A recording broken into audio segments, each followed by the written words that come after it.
जय मसीह की। मेरा नाम डॉक्टर अरविंद इफ्राहिम है और आज के इस सेशन में आप सबका स्वागत है।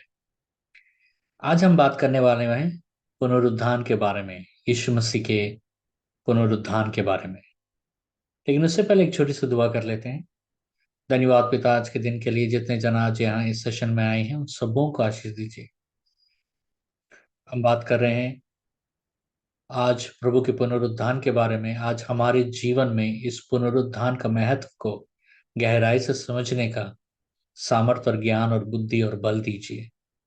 सबों को आशीष दीजिए और उनके परिवारों को भी आशीष दीजिए। आज यीशु मसीह के नाम से मांगते हैं, सुनिए, ग्रहण कीजिए, आमीन। प्रभु यीशु मसीह का पुनरुत्थान।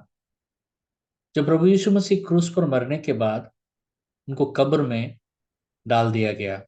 हम मत्ती का 12 का 40 में हम पढ़ते हैं। मत्ती 12 का 40। यूनुस 3 रात दिन जल जंतु के पेट में रहा, वैसे ही मनुष्य का पुत्र 3 रात दिन पृथ्वी के भीतर रहेगा। कब्र में डाल देने के बाद परमेश्वर तीसरे दिन कब्र तोड़कर जीवित हो गए, क्योंकि परमेश्वर पिता ने अपने पुत्र, एकलौते पुत्र यीशु मसीह को कब्र में रहने नहीं दिया। जब हम रोमियो का 1 अध्याय का 4 वचन पढ़ते हैं। रोमियो 1 का 4। और पवित्रता की आत्मा के भाव से मरे हुओं में से जी उठने के कारण सामर्थ के साथ परमेश्वर का पुत्र ठहरा है।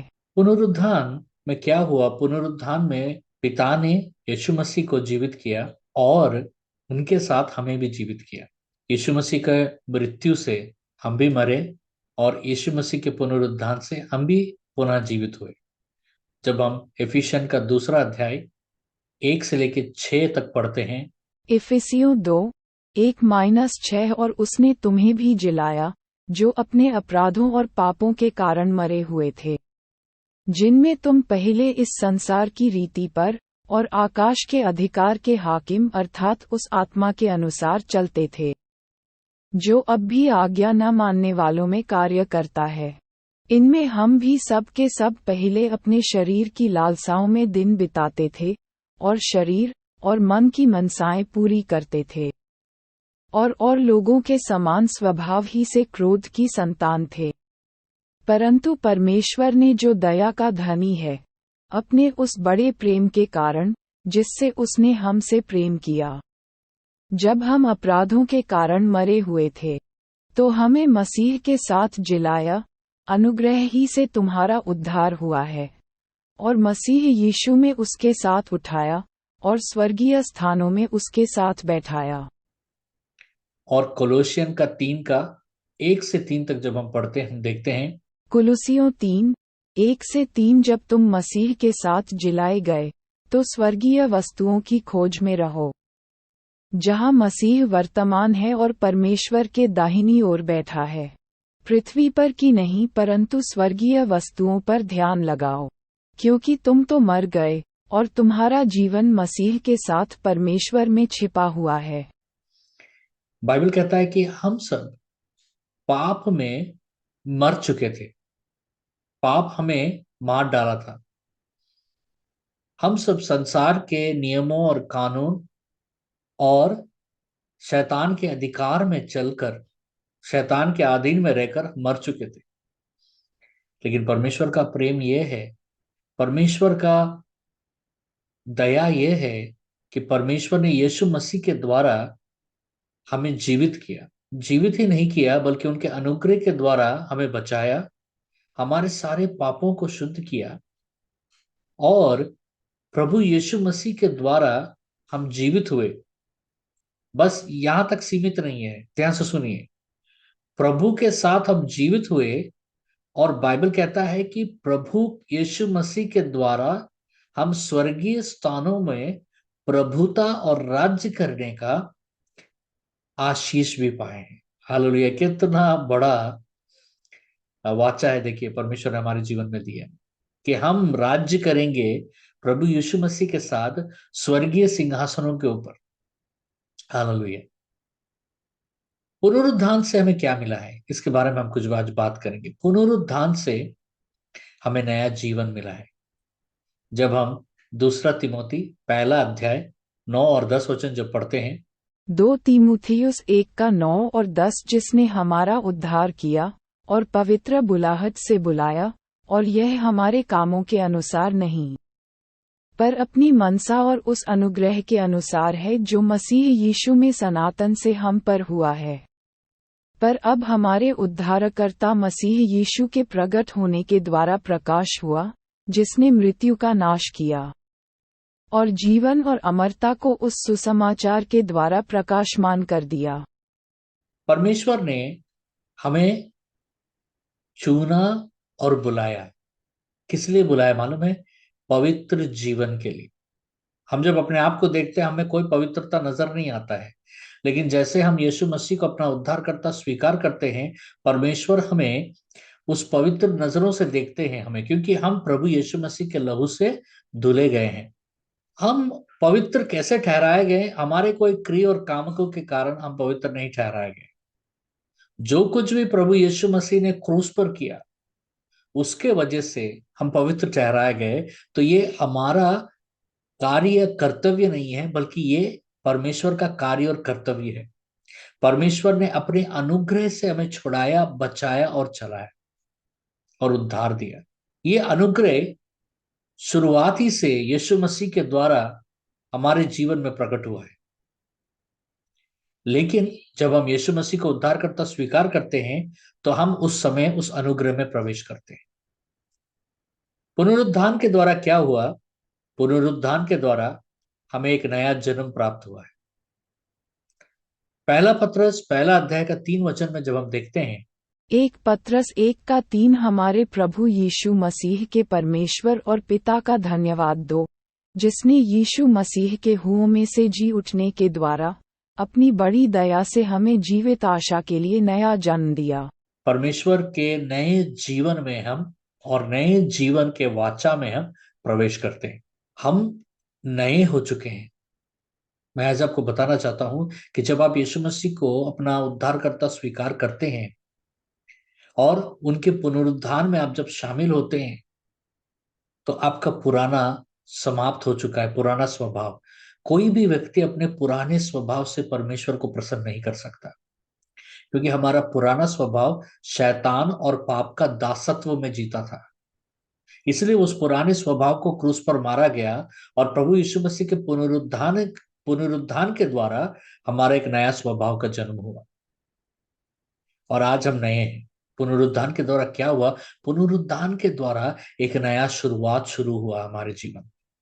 2 कुरिन्थियन 5:17 में हम जब पढ़ते हैं, 2 कुरिन्थियों 5:17 सो यदि कोई मसीह में है तो वह नई सृष्टि है, पुरानी बातें बीत गई हैं, देखो वे सब नई हो गईं। पुराना खत्म हो चुका है, अब हम नए में हैं। नया जीवन है, सब कुछ नया है। परमेश्वर ने पुराने हमारे गलतियां, हमारे पाप, वो सारा जो रिकॉर्ड है, परमेश्वर ने उसे मिटा दिया। अब यहां से हम नए हैं। अब हम यहां से परमेश्वर के संगति में नए हैं, परमेश्वर के वाचा में नए हैं, परमेश्वर के आशीषों में, वो नयापन में हमें जीना है। पुनरुत्थान से हमें क्या प्राप्त हुआ? प्रभु यीशु मसीह के पुनरुत्थान से हमें क्या प्राप्त हुआ? प्रभु यीशु मसीह के पुनरुत्थान से हम विजय पाए शैतान के ऊपर। जब हम पहला यूहन्ना 4:4, 5 और 6 वचन जब पढ़ते हैं, 1 यूहन्ना 4:4-6 हे बालकों, तुम परमेश्वर के हो और तुमने उन पर जय पाई है, क्योंकि जो तुम में है वह उससे जो संसार में है बड़ा है। वे संसार के हैं, इस कारण वे संसार की बातें बोलते हैं और संसार उनकी सुनता है। हम परमेश्वर के हैं, जो परमेश्वर को जानता है वह हमारी सुनता है, जो परमेश्वर को नहीं जानता वह हमारी नहीं सुनता। इसी प्रकार हम सत्य की आत्मा और भ्रम की आत्मा को पहचान लेते हैं। हे प्रियों, हम आपस में प्रेम रखें, क्योंकि प्रेम परमेश्वर से है, और जो कोई प्रेम करता है वह परमेश्वर से जन्मा है और परमेश्वर को जानता है। हम यहां देखते हैं कि ये वचन कहता है, और ये वचन हमें बता रहा है कि परमेश्वर ने इस संसार के ऊपर विजय पाया है। और हमारे अंदर में जो निवास करता है ना, वो संसार में निवास करने वाले से भी अधिक ताकतवर है। हमारे अंदर में कौन निवास करता है? हमारे अंदर में निवास करता है प्रभु यीशु मसीह। हमारे अंदर में निवास करते हैं पवित्र आत्मा। संसार में कौन निवास करता है? संसार का अधिपति शैतान। लेकिन हमारे अंदर में निवास करने वाला संसार के ऊपर विजय पा लिया है। तो ये चीज हमें जानना जरूरी है कि हम यीशु मसीह के द्वारा संसार के ऊपर विजय पा चुके हैं। संसार के हाकिमों के ऊपर, यानी शैतान और दुष्ट आत्माओं के ऊपर में हम विजय पा चुके हैं। हमें इस बात से कभी नहीं डरना है, इस बात से कभी नहीं घबराना है कि हमें शैतान और दुष्ट आत्मा हमें हरा देंगे, क्योंकि हमारे अंदर में कौन है? वो पहले ही विजय पा चुका है। हमारे अंदर में मसीह है। हम अधिकार पाते हैं शैतान के ऊपर यीशु मसीह के पुनरुत्थान के बाद। पहला पत्रस 3 का 21 और 22 में हम पढ़ते हैं। एक पत्रस 3 का 21 और 22, जिन्होंने उस बीते समय में आज्ञा न मानी जब परमेश्वर नूह के दिनों में धीरज धरकर ठहरा रहा, और वह जहाज बन रहा था, जिसमें बैठकर थोड़े लोग अर्थात 8 प्राणी पानी के द्वारा बच गए। और उसी पानी का दृष्टांत भी, अर्थात बपतिस्मा यीशु मसीह के जी उठने के द्वारा, अब तुम्हें बचाता है। उससे शरीर के मैल को दूर करने का अर्थ नहीं है, परंतु शुद्ध विवेक से परमेश्वर के वश में हो जाने का अर्थ है। अभी यीशु मसीह स्वर्ग में है और पिता परमेश्वर की दाहिनी ओर बैठे हैं, और सारे देवदूत, अधिकारी और समस्त ताकतें, उन ताकतों में शैतान है, दुष्ट आत्माएं हैं, अंधकार ताकतें हैं, ताकतें जो स्वर्ग में है, पृथ्वी में, पाताल में है, बाइबल कहता है वो सब उनके सामने दंडवत होते हैं। प्रभु यीशु मसीह के नाम के आगे समस्त लोग दंडवत होता है। प्रभु यीशु मसीह के पुनरुत्थान से हम क्या पाए? शैतान के ऊपर हम अधिकार पाए, दुष्ट आत्माओं के ऊपर अधिकार पाए, अंधकार ताकतों के ऊपर अधिकार पाए। जब हम एफिशियन का पहला अध्याय 18 से 23 तक हम पढ़ते हैं, एफिशियंस 1:18-23।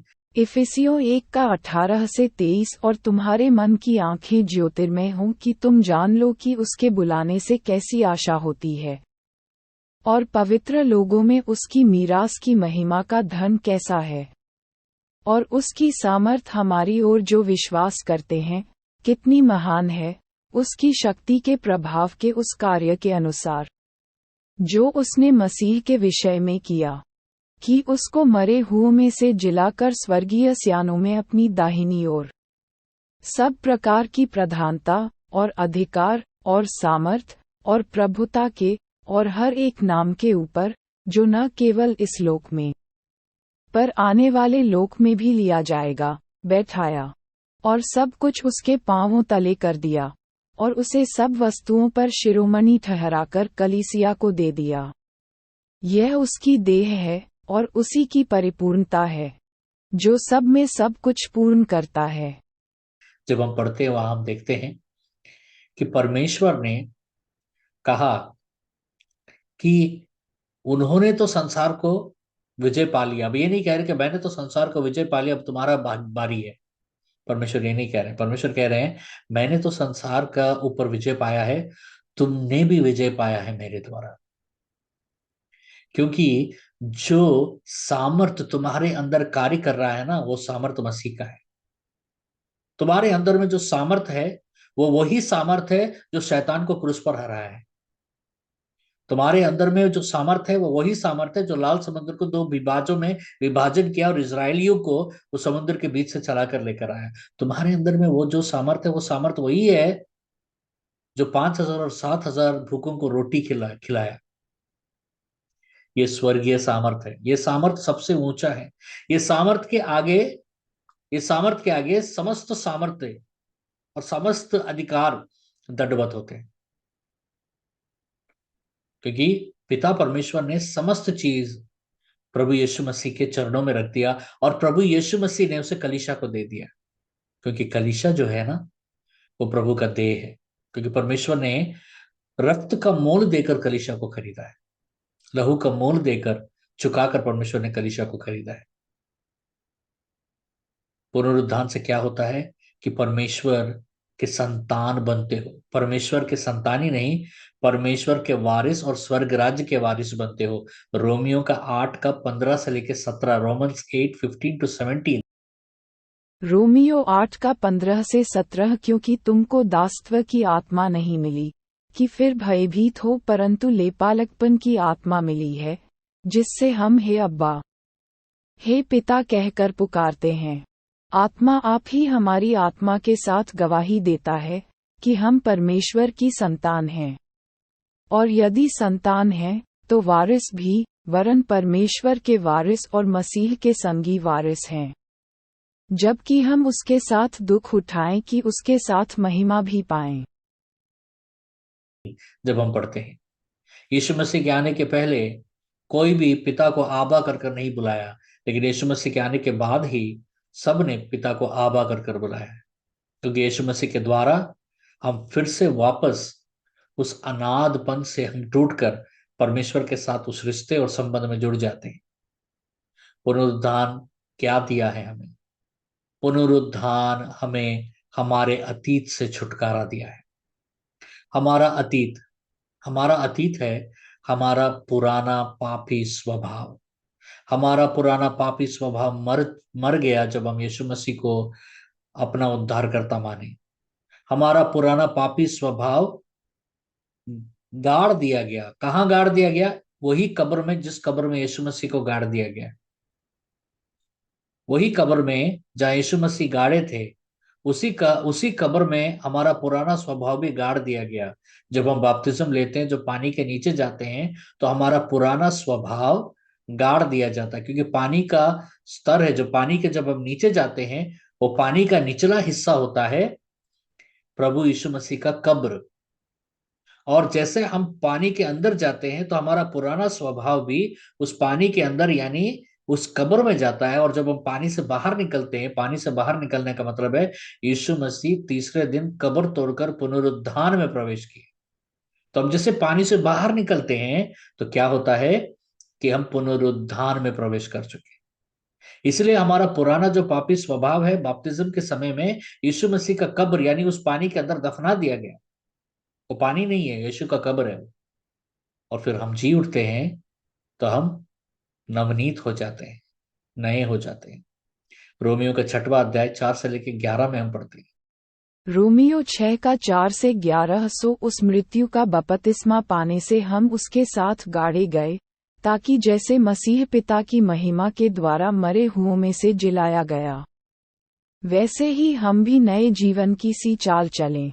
क्योंकि यदि हम उसकी मृत्यु की समानता में उसके साथ जुट गए हैं, तो निश्चय उसके जी उठने की समानता में भी जुट जाएंगे। क्योंकि हम जानते हैं कि हमारा पुराना मनुष्यत्व उसके साथ क्रूस पर चढ़ाया गया, ताकि पाप का शरीर व्यर्थ हो जाए, ताकि हम आगे को पाप के दासत्व में न रहें।